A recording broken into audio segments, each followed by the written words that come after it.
Ba't kasi ayaw mo pumasok ng kwarto? Ha? Tapos gusto mo matulog dito, nagtitiis ka dito sa labas. Wawa ka naman dyan. Oh, siniksik mo pa yung sarili mo dyan ng liit-liit na yung basket na yan. Ha? Bakit? Kailangan mo. Tutok. Ba't kasi ayaw mo matulog sa kwarto? Ha? Alam mo, kawawa ka dyan, no? Para kang yagit.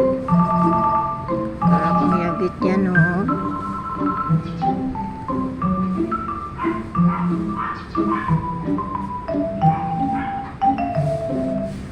Siniksik yung sarili niya dito sa basket. Kaninang madaling araw, umiiyak siya. Nagtatawag na naman, tapos nilabas ko, tumakbo naman sa harap. At pag ganyan kasi ayaw na yan magpahuli, magtatago na yan. Ayan, dito pala siya natulog. Siniksik yung sarili niya dito. Hello? Dapat kasi sa kwarto ka natulog eh. Kasama ni Ate Gila eh. Kailangan mo, ha? Oo. Si Gilo yan. Si Gilo. Naway mo ba si Gilo kagabi? Bakit dito natulog sa likod? Kawawa. Kawawa. Batang yagit, oh. Hindi ka na. Hindi ka na dyan. Sarap. Bakit naman ang kailangan mo? Ha? Gutom na ikaw? Ang lambing.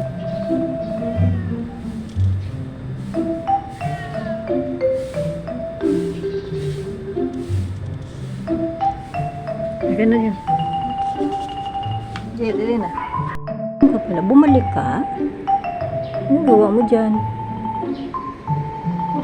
Pagkatapos ko siyang pakainin ng almusal, bumalik siya dito sa likod.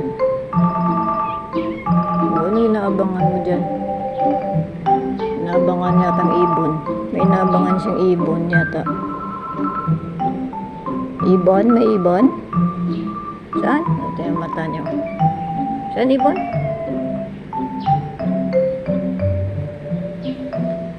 Saan ang ibon? Bumalik siya dito. Ito naman buntot ng buntot sa akin. O, ayan naman. Diyan ka lang, Jen. Gusto yata magpag-isa ni Jen. Diyan ka lang, Jen. Ito naman buntot ng buntot sa akin. O.